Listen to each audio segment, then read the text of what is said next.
Hi friend, எப்படி இருக்கீங்க எல்லோரும்? இப்போ உங்களுக்கு என்ன வீடியோனா, நான் கட்டிங் வீடியோ போட்டுன்னு இருக்கேன். ஒரு 3 ப்ளவுஸ் அர்ஜெண்ட்டாக வந்துச்சு, அதனால் அந்த ப்ளவுஸோடைய கட்டிங் வீடியோ போட்டுன்னு இருக்கேன். உங்களுக்கு நான் என்ன சொல்ல போகிறேன்னா, உங்களுக்கு வந்து எப்படி செலவுகள் அதிகமாக நம்மளுக்கு ஆகுது இல்லைங்க. எப்படி அந்த செலவு சிக்கனமாக பண்ணலாம் அப்படின்றதுக்கோசம் நம்மக்கிட்ட ஒரு 1000 ரூபாய் 1000 ருபீஸ் இருக்கா, ஒரு நோட் போட்டுக்கோங்க. ஒரு நோட் போட்டு அந்த நோட்டில் இதுதான் நம்ம செலவு பண்ணணும், இல்லை செலவு பண்ணுறதுக்கு முன்னாடியே போட்டாலும் சரி, செலவு பண்ணிவிட்டு எழுதி வச்சாலும் சரி, அதில் உங்களுக்கு நீங்கள் எடுத்து திரும்ப படித்து பார்க்குறப்ப எதெல்லாம் வேஸ்ட்டு செலவு பண்ணியிருக்கீங்க அப்படின்றது உங்களுக்கே தெரியும். சரிங்களா? அந்த எதெல்லாம் வேஸ்ட்டு செலவு பண்ணியிருக்கிறோன்றத நம்ம கம்மி பண்ணிக்கலாம். குறைஞ்சபட்சம் நான் என்ன சொல்கிறேன்னா, இந்த வாரத்தில் ஒரு காய்கறிக்கோசரம் நம்ம ஒரு 1000 ரூபாய் செலவு பண்ணணும்னு வச்சுக்கோங்க. வெறும் காய்க்கு மட்டும் ஒரு 1000 ரூபாய் செலவு பண்ணுறேன்னு வச்சுக்கோங்க. அந்த 1000 ரூபாயை என்னென்ன செலவு பண்ணேன்னு எழுதுங்க. அதில் எது கரெக்டான செலவா, இல்லை எவ்வளோ வேஸ்ட்டு செலவு பண்ணியிருக்கிறோம், எல்லாமே நம்மளுக்கு தெரியுங்க. சரிங்களா? எல்லாமே நம்மளுக்கு தெரியும்னும் போது வேஸ்ட்டு செலவு நம்ம கட் பண்ணிவிடுவோம். அடுத்த மாதம் என்ன ஆகுனா, அது 800 ரூபாயாக மாறலாம். அப்போ நம்மளுக்கு 200 ரூபாய் நிற்கும். அதே மாதிரி எல்லா மாதமும் போனால் நம்மளால் முடிஞ்ச அளவுக்கு நம்ம சேமிக்க கற்றுக்கலாம். நான் சேமித்து என்ன பண்ணி வச்சுருக்கேன்னா, நான் கல்யாண் ஜுவல்லர்ஸில் ஒரு நகை சீட் போட்டிருக்கேங்க. திருவண்ணாமலையில் கல்யாண் ஜுவல்லர்ஸில் ஒரு நகை சீட் போட்டிருக்கேன். இப்போ நகை விற்கிற விலைக்கு நம்மளால் 2 பவுன் எடுக்க வாய்ப்பே இல்லை, 1 பவுன் எடுக்கவே வாய்ப்பு கிடையாது. நான் உங்ககிட்ட போட்ட நகை சீட்டில் கரெக்டாக 11 மாதம், ஃபஸ்ட்டு மாதம் நம்ம நகை சீட்டு கட்டுறதோட கூட ஆடாகிக்கிட்டே வருங்க. ஆடாயினே வரும்போது இப்போ நான் 10 மாதம், இந்த மாதத்தோட 10 மாதம், ஆனால் போன மாதத்தோடு எனக்கு எவ்வளோ நகை ஆட் ஆகிருக்குதுன்னா 8 கிராம் 9 கிராம் 600 மில்லி எனக்கு என்னுடைய இதில் ஆட் ஆகிருக்குதுங்க. எனக்கு ரொம்ப ஹாப்பியாக இருந்துச்சு. இந்த மாதம் அடுத்த மாதம் கட்டிட்டு நம்ம போயிட்டு கொஞ்சம் நகை எடுத்துக்கலாம். ஏன்னா இப்போ நகை விற்கிற விலைக்கு நம்மளால் கும்பலாலாம் போட்டு நகைலாம் எடுக்க முடியாதுங்க. ஏன்னா அது எல்லாத்துக்குமே தெரிஞ்ச விஷயம் தானே. நம்மளால் இது மாதிரி எதனா சிக்கனமாக கொஞ்சம் கொஞ்சமாக சேர்த்து வச்சா மட்டும்தாங்க எதனா ஒன்று பண்ண முடியும். நான் 7500 கட்டின்னு வந்தேன். துணி தைக்கிற காசு எல்லா காசையுமே ஷேர் பண்ணி போட்டு தாங்க கட்டின்னு வந்தேன். ஆனால் அது ரொம்ப கஷ்டமாக இருந்துச்சுங்க. ஒரு மாதமும் கட்டும்போது அவ்வளோ கஷ்டமாக இருக்குங்க. 7500 ரூபாய் நான் கட்டினேங்க. 7500 ரூபாய் கட்டும்போது ஒரு மாதம் 2 மாதம் நான் துணி தைச்ச காசு இருந்து கட்டுவேன். எதனா ஒன்று பண்ணின்னு வருவாங்க. அது மாதிரி பண்ணின்னு வந்ததாங்க ஒரு நகை சீட்டு. இன்றைக்கி நான் நகை எடுக்கிறதுக்கு இன்னும் அடுத்த மாதம் எடுத்துக்க சொல்லியிருக்காங்க. ஆனால் கஷ்டப்பட்டு கட்டிட்டு வந்துட்டோம். ஆனால் திரும்ப போய் நகை எடுக்கும்போது வெரி ஹாப்பிங்க.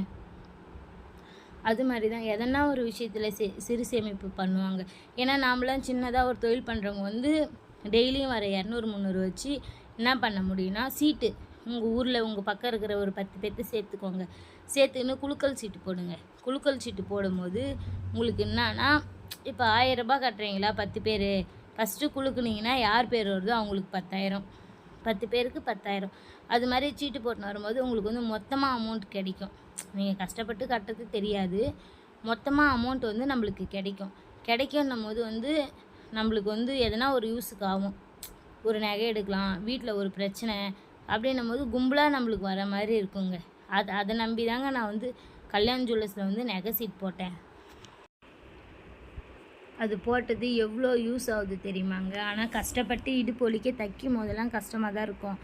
ஆனால் அதை நான் ஒரு மாதத்துக்கு நான் ஒரு 5000 ரூபாய் உள்ள இது ஒரு வாரத்துக்கு நான் 5000 6000 சம்பாரிச்சினா கூட நான் அதை எந்த யூஸுமே பண்ண முடியாது. நம்மளால் வீட்லேயும் சேர்த்து வைக்க முடியாது. அப்படின்றதாங்க அந்த நகைச்சீட்டு. அதுக்கப்புறம் குலுக்கல் சீட்டு 10 பேர் சேர்ந்து 1000 ரூபாய். அந்த 10 பேர் சேர்ந்து 1000 ரூபாயில் குலுக்குனா யார் பேர் வருதோ அவங்களுக்கு காசுங்க. அது மாதிரி தான் 2000 ரூபாய் சீட்டு, 1000 ரூபாய் சீட்டு, 5000 ரூபாய் சீட்டு அப்படின்னு நிறைய எங்கள் கிராமத்தில் சீட்டு போடுறாங்க.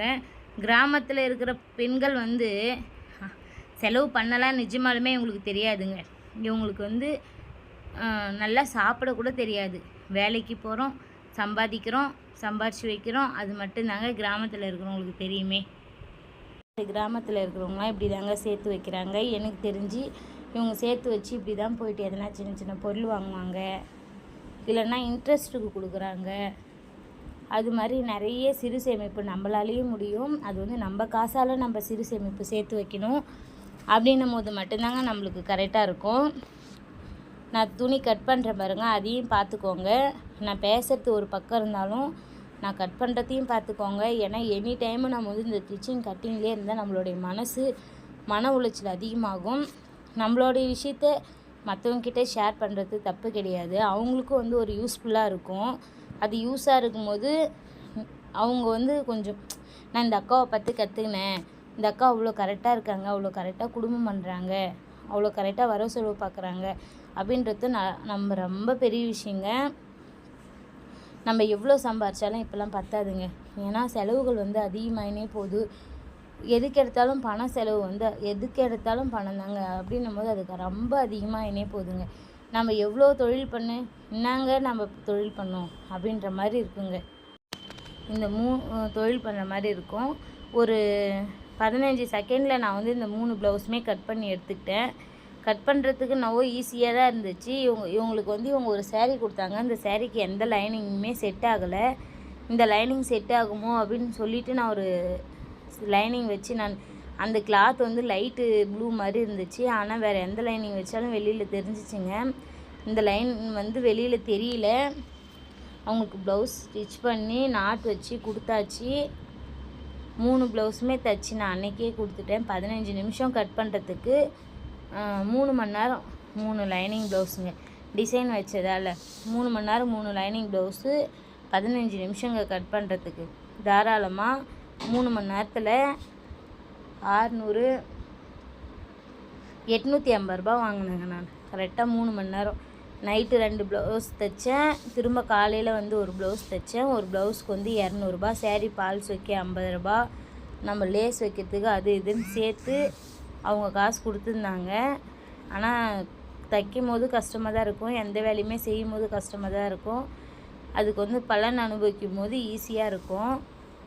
நீங்கள் வந்து ஃபீல் பண்ணாமல் இதை வந்து இது மட்டும் கிடையாது. ஒயர் பேக்கு போடுறாங்க, ஸ்டிச்சிங் டைலரிங் வேலை பார்க்குறாங்க, எவ்வளவோ வேலை கைத்தொழில் செய்கிறதுக்கு இப்போ எவ்வளவோ இருக்குதுங்க. நம்மளுடைய சோம்பேறித்தனத்தெல்லாம் விட்டுட்டு தாராளமாக அந்த வேலை செய்யலாங்க. நம்ம நிறைய சோம்பேறித்தனமாக இருக்கிறோங்க. செல் எடுக்கிற பாருங்கள் கையில், முதல்ல செல்லுன்னு எடுத்துங்க தயவு செஞ்சு. அந்த செல்லு எடுத்தால் வாழ்க்கை எப்படி நவுறுதுன்னே தெரிய மாட்டேங்குதுங்க. பக்கத்தில் இருக்கிறதுன்னா நடக்குதுன்னே தெரிய மாட்டேங்குது. ஏதோ ஒரு தெரியாத விஷயத்த பார்க்குறதுக்கு தான் ஒரு செல்லு. ஆனால் நம்ம செல்லு எடுத்தாவே செல்லு கீழே வைக்க மாட்டோம். அந்த அளவுக்கு நம்ம செல்லே தாங்க பார்த்துன்னு இருக்கோம். அந்த செல்லு பார்க்குற 1 மணி நேரத்தில் நம்மளுடைய வீட்டு வேலை ஃபுல்லாக செஞ்சிடலாங்க. செல்லு எடுத்தோன்னா செல்லில் வர்றது ஒன்று பார்க்க நம்மளுக்கு டைம் போகிறதே தெரிய மாட்டேங்குது. செல்லை கட் பண்ணி வச்சுட்டு நம்மளோட ஏதோ ஒரு இதுக்கு வந்து பாருங்கள், ஒரு டிசைனோ ஒரு இதுவோ நம்மளுக்கு தெரியல அப்படின்னும் போது பாருங்கள், பார்த்தா நம்மளுக்கு எல்லாமே ஈஸியாக இருக்கும். இந்த 3 லைனிங் ப்ளவுஸுமே நான் கட் பண்ணுறத நீங்கள் தான் பார்க்கணும். பேசுகிறது ஒரு பக்கம் கேட்டாலும் ப்ளவுஸ் வந்து இது பண்ணுறது ஒரு பக்கம் கேட்கணும். எல்லாருமே வந்து உங்களுக்கு சொல்லிட மாட்டாங்க இதை செய்யுங்க அதை செய்யுங்கன்னு. நீங்கள் தான் எல்லாத்தையும் எடுத்துக்கணும். எல்லாரோடைய அட்வைஸும் வந்து ஒரே மாதிரி இருக்காது. ஒருத்தர் சொல்கிறது தப்பாகவும் இருக்கும், ஒருத்தர் சொல்கிறது ரைட்டாகவும் இருக்கும். அதனால் உங்களுக்கு எது சரின்னு படுதோ அதை செய்யுங்க. இப்போ நிறைய வந்து யூடியூப்லேயே கூட கிளாஸ் எடுக்கிறாங்க, ஆரி ஒர்க் எடுக்கிறாங்க, டீச்சிங் ஒர்க் எடுக்கிறாங்க, பேகு, லஞ்ச் பேகு, நம்ம பசங்க ஸ்கூலுக்கு சாப்பாடு எடுத்துகிட்டு போகிறோம் பாருங்கள், அது மாதிரி ஒயர் பேகு அப்படின்னும் போது நிறைய செய்கிறாங்க. அப்போ நம்மளுக்கு எந்த வேலை ஈஸியாக இருக்குதோ அந்த வேலையை வந்து நம்ம எடுத்துக்கணும். அதுதான் வந்து நம்மளுக்கு வந்து கரெக்டாக இருக்குங்க. ஏன்னா எல்லா வேலையும் நம்மளால் செய்ய முடியாது. எந்த வேலை நம்மளுக்கு கரெக்டாக இருக்கோ அந்த வேலையை எடுத்துக்கணுங்க. இந்த சேரீக்கு தாங்க அந்த லைனிங் நான் கட் பண்ணேன். கட் பண்ணிவிட்டு பார்த்தா இன்னும் வெளியே தெரிகிற மாதிரி இருந்துச்சு. ஆனால் தைச்சதுக்கப்புறம் எதுவுமே தெரியல. ஏன்னா அதோடைய பூ எல்லாமே சிமெண்ட் கலரில் இருக்கிறதால, ப்ளவுஸும் லைட்டு சிமெண்ட் கொடுத்துருக்கிறதால நல்லா இருந்துச்சு பார்க்குறதுக்கு.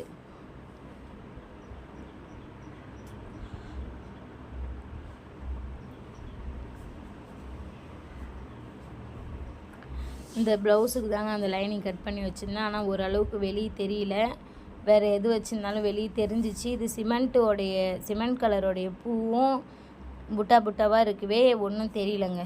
ஓரளவுக்கு கரெக்டாக ஆகிடுச்சு. இது வேறு ஒருத்தர் கஸ்டமர் இவங்கள்தான் ஒரு லைனிங் ப்ளவுஸ் தைச்சி கொடுத்தேன். தைச்சி கொடுத்துட்டு அதுக்கப்புறம் என்ன பண்ணாங்கன்னா கரெக்டாக இருக்குது அப்படின்னு சொல்லிட்டு தான் இன்னொரு லைனிங் ப்ளவுஸ் தைச்சாங்க. அந்த லைனிங் ப்ளவுஸ் தாங்க இது. நானும் வச்சு பார்த்தேன் எப்படி இருக்குதுன்னு. தைச்சிட்டு பார்த்தா கரெக்டாக இருந்துச்சு. அதே மாதிரி தான் கஸ்டமர் வந்து ஒரு கஸ்டமர் வருவாங்க போவாங்க. அவங்க வந்தால் யாருக்கெல்லாம் கரெக்டாக இருக்குதோ அவங்க வருவாங்கங்க. நீங்கள் ஃபீல் பண்ணாதீங்க. இப்போ தொடர்ந்து 2-3 கடை இருக்குதுன்னா எல்லாத்திட்டையும் தான் தைச்சி பார்ப்பாங்க. நம்மக்கிட்ட மட்டுமே தைப்பாங்க, நம்மக்கிட்ட மட்டுமே வருவாங்கலாம் நினைக்காதீங்க. ஒரு கஸ்டமர் பார்த்தா 4 பேர்த்த ட்ரை பண்ணி பார்ப்பாங்க. யார் அதில் பெஸ்ட்டாக இருக்கிறாங்க, யார் பீஸ் கம்மியாக வாங்குறாங்க அப்படின்ட்டு. அது மாதிரி வழியில் எப்படி இருந்தாலும் நம்ம தைக்கிற கஸ்டமர் நம்மளுக்கு வருவாங்கன்னும் போது ஃபீல் பண்ணாமல் கட் பண்ணி தைச்சி கொடுங்க. அவங்களுக்கும் தப்பு வந்தாலும் அட்ஜஸ்ட் பண்ணிக்கோங்க. சாரிப்பா, நடுவில் ஃபோன் வந்துனே இருக்குது. நான் என்ன டார்கெட் பேசுகிறேன். இப்போ நான் ஒன்று வந்து பேசணும்னு ஒரு வீடியோ எடுக்கும் போதே இப்படிலாம் பேசணும். நம்மளுடைய சப்ஸ்கிரைபருக்கு நாம் வந்து எப்படி இருக்கணும்னா ஒரு ஊக்குவிக்கணும். நம்மளுக்கு எது தெரியுதோ அது அவங்களுக்கு கொடுக்கணும்னு நினச்சி தான் நான் ஒரு டார்கெட் எடுப்பேன். இந்த டார்கெட் எடுத்ததுலேருந்து எனக்கு ஃபோன் வந்துனே இருக்குது. டிஸ்டர்பன்ஸ் அதிகமாக இருக்குது. நான் என்ன பேசுகிறேன் என்னான்றது எனக்கே தெரியல. பாப்பாவுக்கு உடம்பு சரியில்லை.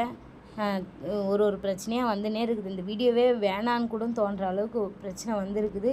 இருந்தாலும் நான் இவ்வளோ கஷ்டப்பட்டு ஒரு 11 நிமிஷம் பேசிட்டேங்க. மீதி இருக்கிற 5 நிமிஷம் பேசி ஒரு வீடியோ போட்டுடலாம் அப்படின்ட்டு தயவு செஞ்சு மன்னிச்சிடுங்க. இதில் என்ன தப்பாக இருந்துச்சுன்னா, ஏன்னா ப்ரெஷர் கொஞ்சம் அதிகமாகவே இருந்துனே இருக்குது.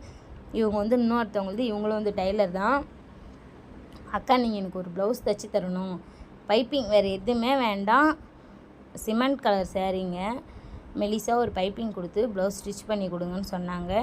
அவங்களுக்கு தான் நான் இப்போ கட் பண்ணின்னு இருக்கேன். 3 பேருமே நாராயணகுப்பம் பக்கத்து வீடு தான். அந்த 3 பேர்த்துக்குமே ப்ளவுஸு கட் பண்ணின்னு இருக்கேன். கட் பண்ணிவிட்டு உங்களுக்கு ஒரு வீடியோ போடலான்னு நினச்சேன். நான் தைக்க வந்து வாங்கிட்டு போயினே இருந்தாங்க. அதனால் என்னால் வீடியோ போட முடியல. ஏன்னா வீட்லேயே வந்து ஒரு ப்ளவுஸ் வந்து ஸ்டிச் பண்ண போய் உக்காந்தனா நம்மளை வந்து எந்த ஒரு டிஸ்டர்பன்ஸும் பண்ணக்கூடாது. அப்போ தான் அதுக்கு வந்து நம்மளுக்கு வந்து கான்சன்ட்ரேஷன் இருக்கும். நம்ம வந்து நல்லா இது பண்ணுவோம். நான் ஃபஸ்ட்டு ஒரு க்ரீன் கலர் ப்ளவுஸ் கட் பண்ண பாருங்க, 10,000 ஒரு சாரி. அந்த ப்ளவுஸு தைச்சதுலேருந்து ஒரே டென்ஷனுங்க.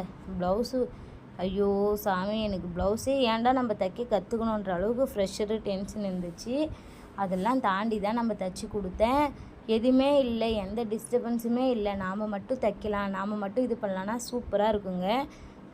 ஒரு கஸ்டமருக்கு பர்ஃபெக்டாக தைக்கணுன்னா நம்மளுக்கு நிம்மதி இருக்கணும், அமைதி இருக்கணுங்க. முதல்ல தைக்கும் போது வந்து தாங்க இப்போ லீவ் விட்டாலும் விட்டாங்க, செம்ம டார்ச்சர் பண்ணுறாங்க. அம்மா அம்மா அம்மா அம்மா அம்மா அம்மான்னுதுங்க, டீ வச்சு கொடுன்றாங்க. ஊருக்கும் எங்கேயும் போக மாட்டாங்கங்க எங்கள் பசங்களாம். வீட்டில் இருந்துன்னு இது அதுன்னு சொல்ல எனக்கு அந்த ப்ளவுஸ் நான் எப்படி ஸ்டிச் பண்ணன்றதே எனக்கு தெரியலங்க. அதனால தான் அவங்க இடுப்பு வந்து இறக்கி வைக்க சொன்னாங்க. நான் இறக்கவே இல்லை, மாமூலாக இருந்ததே வச்சுட்டேன். அவங்க வந்து அக்கா எனக்கு எல்லாமே கரெக்டாகுது, ஆனால் இடுப்பே இறக்கம் இல்லை, இப்போ எனக்கு கரெக்டாக இருக்கும், ஆனால் இடுப்பு இறக்கம் இல்லை, இன்னும் கொஞ்சம் இறக்கி வச்சுருந்தா எனக்கு கொஞ்சம் சந்தோஷமாக இருந்திருக்கும். இருந்தாலும் ஓகே தான், பரவாயில்ல அப்படின்ட்டு போனாங்க. அவங்க சொல்லிட்டு போனாலும் எனக்கு மனசு ரொம்ப கஷ்டமாகவே இருந்துச்சு. யாருன்னா ஒருத்தர் எதனா சொல்லிட்டாங்கன்னா அது சரி பண்ணி கொடுக்குற வரைக்கும் எனக்கு மனசு கஷ்டமாகவே தாங்க இருக்குமே. இவங்க வந்து சொன்னதெல்லாம் ரைட்டு தான், ஆனால் இடுப்பு வந்து திரும்ப நம்ம இறக்கி வைக்கிறது ரொம்ப கஷ்டங்க. எல்லா தையலுமே பிரிக்கணும். லூஸாக இருந்தால் பிடிச்சிக்கலாம், டைட்டாக இருந்தால் பிரிச்சுக்கலாம், ஷோல்டர் கூட பிடிச்சிக்கலாங்க. ஆனால் அந்த இடுப்பு இறக்கத்தை மட்டும் தயவு செஞ்சு தப்பு பண்ணிடாதீங்க யாரும். இடுப்பு இறக்கம் மட்டும் 1 இன்ச்சு எப்பவுமே எக்ஸ்ட்ராவே இறக்கம் வச்சுக்கோங்க. நம்ம எவ்வளோ இது பண்ணாலும் எதனா ஒரு தப்பு வந்துடும். அது மாதிரி தான் அவங்க வந்து சொல்லிட்டு போனாங்க. ஆனால் எனக்கு கொஞ்சம் கஷ்டமாக தான் இருந்துச்சு. ஐயோ ஃபஸ்ட் டைம் நம்மக்கிட்ட கொடுத்தாங்களே, இது மாதிரி பண்ணிட்டுமே நம்ம அப்படின்ட்டு. சரி, இருந்தாலும் பரவாயில்ல, இதையே நம்ம நினச்சின்னு இருக்கணுன்றது கிடையாது. திரும்ப 4 கஸ்டமருக்கு வேணும்னா நம்ம வந்து தைச்சி கொடுத்துக்கலாம். கொடுக்குறப்ப வந்து நம்மளுக்குன்னா இப்போ ஒரு 10 கஸ்டமரில் ஒரு கஸ்டமர் வரலையா, நோ ஃபீலிங் விடுங்க. அந்த இருக்கிற 9 கஸ்டமரை எப்படி 20 கஸ்டமர் ஆக்கணும் அப்படின்றத மட்டும்தாங்க நம்ம பார்க்கணும். போனவங்க போய் போகிறாங்க, ஏதோ தவறுதல் நடக்கிறது ரொம்ப சகஜம். நீங்களும் அது மாதிரி தப்பு பண்ணிட்டா அதை நினச்சே ஃபீல் பண்ணின்னு இருக்காதீங்க. அதை தூக்கி ஓரம் கட்டிடுங்க. ஓரம் கட்டிட்டு உடனே வந்து அவங்களுக்கே இன்னொரு ப்ளவுஸ் அந்த தப்பு சரி பண்ணி தைச்சி கொடுங்க. அவங்க ரொம்ப ஹாப்பியாக இருப்பாங்க. நம்மக்கிட்டேயும் கஸ்டமர் நிறைய சொல்லி அனுப்புவாங்க. அது வந்து சொல்லி அனுப்புகிறவங்களும் இருக்கிறாங்க, இல்லைங்க நீங்கள் போகாதீங்கன்றவங்களும் இருக்கிறாங்க. அதுக்கெல்லாம் நீங்கள் ஃபீல் பண்ணவே பண்ணாதீங்க. இதில் வந்து நான் 3 டார்கெட் பேசியிருக்கேன், உங்களுக்கே தெரியும். ப்ளவுஸ் ஸ்டிச்சிங்கை விட நம்மளுடைய சேமிப்பு, நகைச்சீட்டு போடுறது, கஸ்டமர் எப்படி வருவாங்க எப்படி பார்க்கணுன்றது, இது எல்லாமே சொல்லியிருக்கிறேன். என் சேனல் பிடிச்சிருந்தா சப்ஸ்கிரைப் பண்ணுங்கள், லைக் பண்ணுங்கள், கமெண்ட் பண்ணுங்கள். நான் எதனா தப்பு பண்ணியிருந்தால் கமெண்ட் பண்ணுங்கள். இப்படி கட் பண்ணுங்க, அப்படி தைக்கணும்னு கூட சொல்லுங்கள். நான்லாம் மனசார சந்தோஷமாக ஏற்றுக்கோங்க. நான் ஃபீல் பண்ணலாம் மாட்டேன். முதல்ல கமெண்ட் லைக் போடுங்க. ஏன்னா நீங்கள் கொடுக்குற ஒவ்வொரு இதுவும் தான் எனக்கு வந்து ஊக்குவிக்கும். நான் கரெக்டாக இருப்பேன். இன்னும் நல்ல நல்ல விஷயத்த உங்கள் கூட நான் ஷேர் பண்ணுறேன். என்னால் இன்றைக்கி வீடியோவே பேசவே முடியல.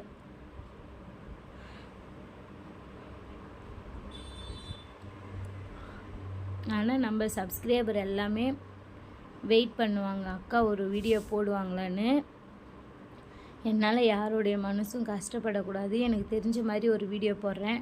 உங்களுக்கு யூஸாக இருந்துச்சுன்னா, நான் பேசுறது பிடிச்சிருந்துச்சுன்னா எனக்கு கமெண்ட் பண்ணுங்கள். அக்கா நீங்கள் பேசுகிறது நல்லா இருக்குது, இல்லைனா நீங்கள் இப்படி பேசுங்கக்கா அப்படி பேசுங்கக்கான்னு கூட சொல்லுங்கள். நான் அதேமாதிரி பேசுகிறேன், அதேமாதிரி இது பண்ணுறேன்.